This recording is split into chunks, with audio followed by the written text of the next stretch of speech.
કાકાની ઉંમર 70 વર્ષ. કાકા તો કે ક્યાં જાવ છો? તો કે મંદિરે. તો કે કાકા એક પ્રશ્ન પૂછું, ખોટું ના લાગે તો? કાકા કે પૂછ બેટા. કેટલા વર્ષથી મંદિર જાવ છો? તો કે બેટા હું નાનો હતો ને અણસમજણ હતો ને, સમજણો નહોતો થયો. એ દાડે મારા દાદા પછી મારા બાપા મને લઈ જતા મંદિર, એટલે હું ગણો હું 70 વર્ષનો છું તો 65-68 વર્ષથી મંદિરે જઉં છું. તો છોકરો કે એમ 65-68 વર્ષથી રોજ મંદિરે જાવ છો? તો બીજો એક પ્રશ્ન પૂછું. કાકા કે પૂછ. કે 65-68 વર્ષથી રોજ મંદિરે જાવ છો તો કોઈ દાડો મૂર્તિમાં ભગવાનના દર્શન થયા કે નહીં? તો કાકા કે ના, કોઈ દિવસ મૂર્તિમાં ભગવાનના દર્શન નથી થયા. તો શું આટલો બધો ટાઈમ બગાડો છો? પેલો યુવાન કે. એટલે કાકા કે તું નીચે ઉતર, હું તને એક વાત સમજાવું. એ પેલા ને પેલા તો ગેલેરીમાંથી નીચે ઉતાર્યો.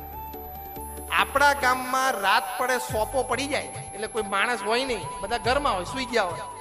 ત્યારે રાત્રે 12 અને 1 વાગે એક કૂતરું ભસે પછી બીજા કૂતરા પણ ભસવાનું ચાલુ કરે, એવું તને ખબર છે? તો કે એ તો રોજ રાત્રે આપણા ગામમાં થાય જ છે, અને બધા ગામમાં થતું હોય ને.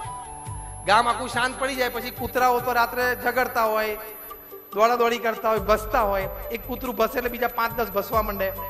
એક કૂતરું ભસતું એક દિશામાં દોડે એટલે બીજા 4-5 ભસતા હશે, દોડવા. એ જોયું છે તે? તો કે જોયું છે, સાંભળ્યું છે.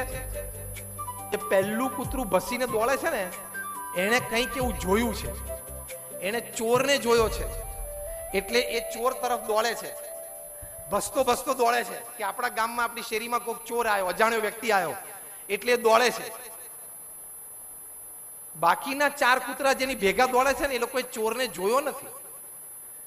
પહેલું કૂતરું કેમ ભસે છે એ ખબર નથી, પણ એ 4 કૂતરાને વિશ્વાસ છે કે આપણી શેરીમાં એક કૂતરાએ ચોરને જોયો એટલે ચોર હોય જ. આપણી શેરીનું એક કૂતરું ભસતું એ તરફ દોડે એટલે એ બાજુ ચોર હોય, એટલે આપણે પણ ભસવાનું ચાલુ કરી જ દેવાનું. પેલો યુવાન કે તમારું લોજિક તો બરોબર છે.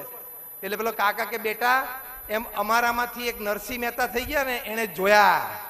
એક મીરાબાઈ થઈ ગયા ને, એને જોયા. એક જણાએ જોયા છે ને, એટલે બાકીના બધાને વિશ્વાસ છે કે છે.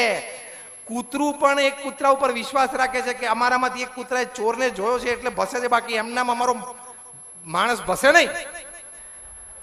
કૂતરાને એવો વિશ્વાસ છે, તો આપણે તો માણસ છીએ, વિશ્વાસ રાખો કે નરસિંહ મહેતા, મીરાબાઈ, સંત તુકારામ, ભમુક સ્વામી મહારાજ, મહંત સ્વામી મહારાજ જેવા સંતોએ મૂર્તિમાં ભગવાનને જોયા છે, તો જ એમનું જીવન આટલું પવિત્ર છે. એમને જોયા છે એટલે છે, એમને દેખાણ એટલે એક દિવસ મને પણ દેખાશે. માટે એ જે દિશામાં જાય છે એ દિશામાં મારે પણ